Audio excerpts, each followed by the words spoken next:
With Twitter rebranding to X for some reason, and everyone still loving my Xenoblade Chronicles X videos on the channel, I thought today would be a great day to talk about Xenoblade Chronicles X on the Nintendo Switch, potentially happening at some point, because I have some extra stuff that I need to add. And plus, we all need to talk about Xenoblade X pretty much every single week, every other week. What should be the requirements that we talk about Xenoblade Chronicles X on this channel? You guys seem to absolutely love the talk of it, no matter where I put it up. So I'm going to say at least once a month, maybe twice to 3 times a month. We'll see how everything goes. But let's go ahead and talk about Xenoblade Chronicles X and the interesting port situation that is happening here, because we all need to know about this Nintendo Switch port, or potentially Nintendo Switch 2 next gen Switch port.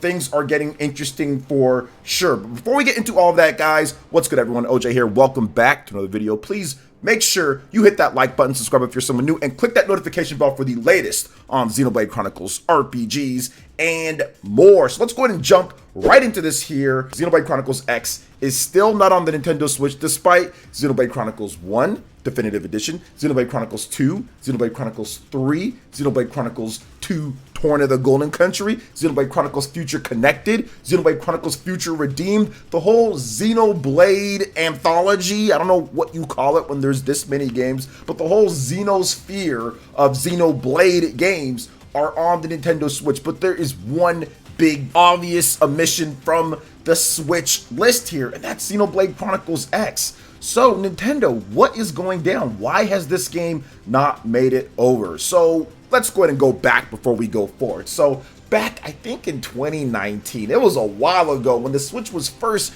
really pulling that momentum. This was before Xenoblade Chronicles 3, obviously, before Xenoblade Chronicles Future Redeemed, before Xenoblade Chronicles Definitive Edition.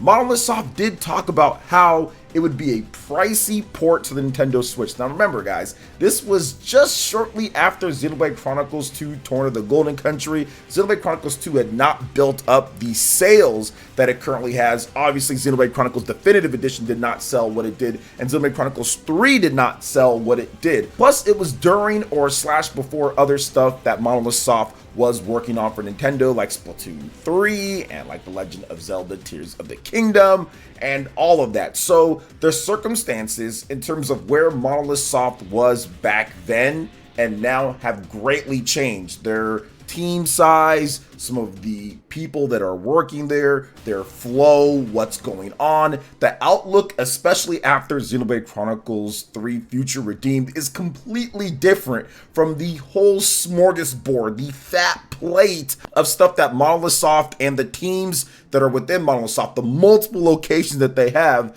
to do. So it seemed like there just wasn't enough time to get Xenoblade Chronicles X, a game that is not mainline connected, right? Story-wise, from everything that we know so far, based off of all of the breakdowns, now that we have the whole trilogy on the Nintendo Switch and Future Connected, Future Redeemed, Xenoblade Chronicles X is not part of the Kloss saga. So I do think that they wanted to focus on wrapping that up, and obviously multiple games were not out at that point. When it comes to Xenoblade Chronicles Definitive Edition, when it comes to Xenoblade Chronicles 3, Future Redeemed, all that still needed to be done to finish out that story. So I do think now at this point, there is an opportunity, especially with Monolith Soft and their multiple teams, and how we just don't know what they're working on. Now, we've heard about the potential new IP, we've heard about rumors when it comes to Xenosaga, we've heard about rumors when it comes to Xenoblade Chronicles X, but nothing definitive has surely come up outside of, hey, we're hiring for something new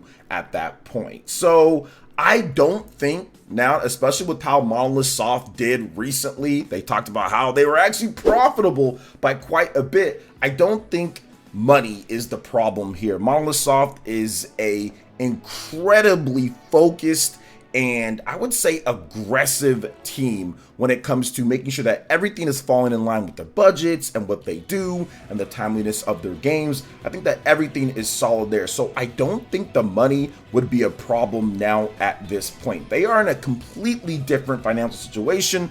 Obviously, Nintendo owns them, and that's something that they have to make sure that they manage as well. Nintendo's going to ask them to work on Splatoon. They're going to ask them to work on Animal Crossing, which, once again, they were working on that. Some of their extra teams who are working on that game, helping out with support. They're going to ask them to work on the next big games. Monolith Soft is a huge player for Nintendo because of their expertise and skill when it comes to handling big or wide game worlds, multiple managing systems, even online a bit as well. So Monolith Soft has that experience, and they're going to continue to do that. But of course, they have that Takahashi Team 1 that's always working on the next thing. But it's not like they have 1,000 people that are working on the next big Xenoblade or be able to port a bunch of games over and all that with all the stuff that they're doing with Nintendo. So I do feel that now that that main trilogy is finished up, now that Tears of the Kingdom is finished up, now that Animal Crossing obviously has been done for quite some time, Splatoon 3 has been done for quite some time, I think that this is finally, and I know I've said this how many times now, I think I've been saying it since like 2021 or something like that, but now at this point, now that we know all of those projects that they had been working on are completed, and yes, they're probably in the phases of working on the next things as well,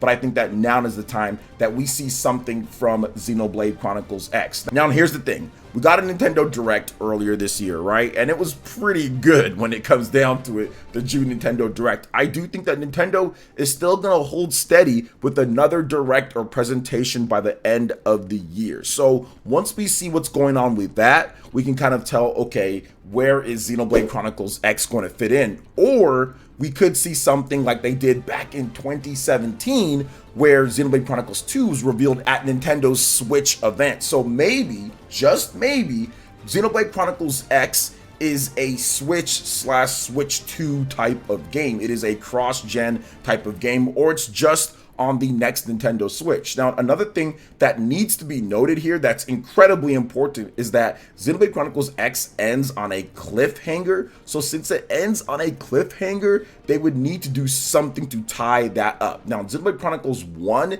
they did have something like that. There wasn't a cliffhanger, but the developers felt bad for Melia when it comes down to that and her race. So therefore, they created Future Connected, and that kind of wrapped things up nicely for Xenoblade Chronicles Definitive Edition, or Xenoblade Chronicles 1, which also somewhat tied in obviously to the overall scope and Future Redeemed. So I do think that if there was something with Xenoblade Chronicles X, there would need to be some type of epilogue or need to be some type of DLC that was attached to it that finished up that story. Now, it doesn't have to be super long, doesn't have to be a 15-20 hour experience or anything, but I think that the same size of a Future Connected, a 7 to 8 hours plus or so, something like that would be good enough to get that kind of all wrapped up, and then Monolith Soft can finally close the book on Xenoblade Chronicles X or whatever that is, or maybe if they find some type of crazy way, I doubt it, but you never know, to where they can tie it into the Claw Saga, or if something happened there,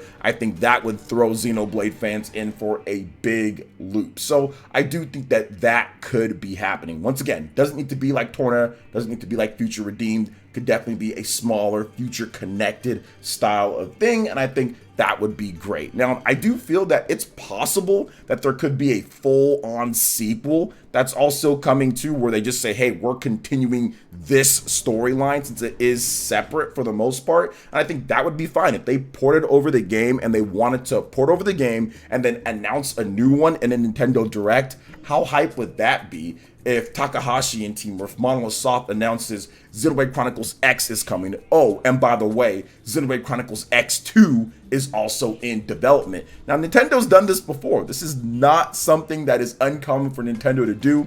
They did this with Bayonetta 1, Bayonetta 2, and then Bayonetta 3. Right there at the Nintendo Switch's beginnings at the Game Awards. They announced those, and nobody expected Bayonetta 3 to be announced. And maybe they announced it a little bit too early, but I think that they were also a bit worried about people saying, okay, what's going to happen next with the Bayonetta franchise? Did the game sell well? Blah, blah, blah. What's going on with it, right? Because of all the situation that was going on with Bayonetta 2 and how that game pretty much wasn't going to happen unless Nintendo saved it. So I think they wanted to rest assured ease fans that yes, more Bayonetta is coming. Now, in this case, we could absolutely see that with Xenoblade Chronicles X, and I think that would be super cool if they did something like that, and they could maximize what Xenoblade X is. And I feel that that game could absolutely appeal to maybe some people that didn't necessarily get into Xenoblade because of the mechs in the game, because of the flying around and the different cool stuff that you can do there. Now the combat, obviously, if you don't like the combat from Xenoblade, I mean, I'm not sure if you're gonna like the combat in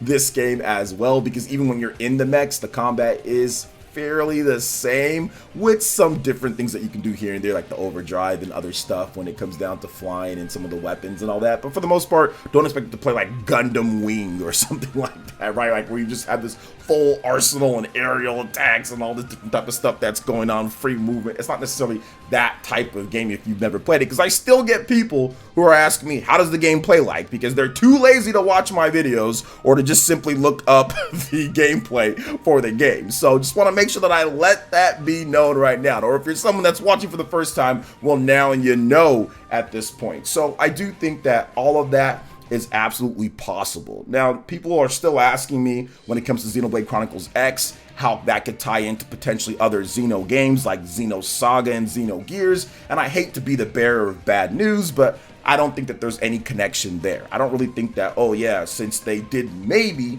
if you haven't played it yet or whatever the case is, right, there's some connections between Xenoblade Chronicles 3, Future, Redeemed, and Xenosaga, Xenogears, and all of that. I don't necessarily think that Xenoblade X is included in that party. So it's something that Elma and crew, they're going to have to sit back. And this is going to be something that Nintendo has to solve on their own, or more like Monolith Soft and Nintendo have to solve on their own in terms of what they're going to do. Because Xenoblade Chronicles X is way too good of a game to just keep dead or stuck on the Wii U. And Nintendo's pretty much ported over every single major game that people have wanted from the Wii U over to the Nintendo Switch. Pretty much every single game.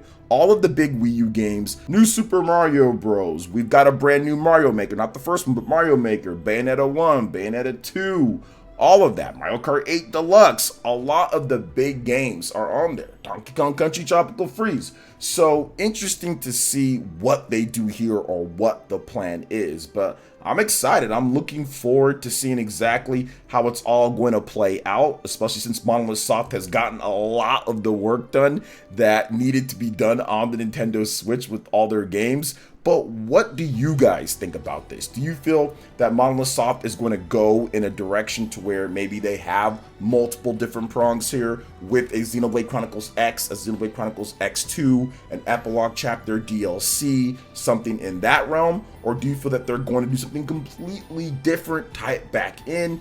There's so many different ways this can go because Monolith Soft does have multiple teams in multiple locations, and they're so talented they could get a Xenoblade Chronicles X port done with a small team and kind of get that together, get that taken care of. Remember, Xenoblade Chronicles 2 was done by around 40 to 50 Monolith Soft staffers and with some extra external help from the outside with art and other things like that, and that was a brand new Xenoblade game on an engine that they only used one time previously before with Xenoblade Chronicles X on the Wii U. So it's not like Monolith Soft can't work miracles here with a small team. So I do think that with Xenoblade Chronicles X, I think that we could see a similar situation where a set talented group of people are set to work on that game and we get something announced maybe with the cross-gen situation or even at the next Nintendo Direct or a January presentation for the next Switch. I mean,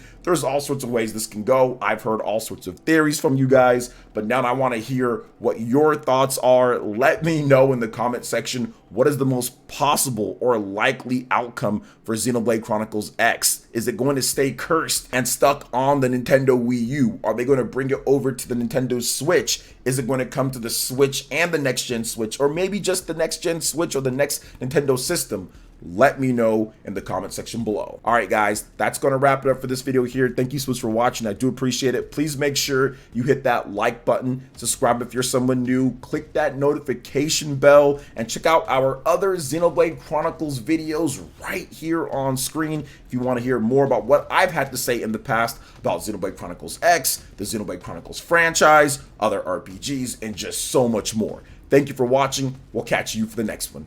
Peace.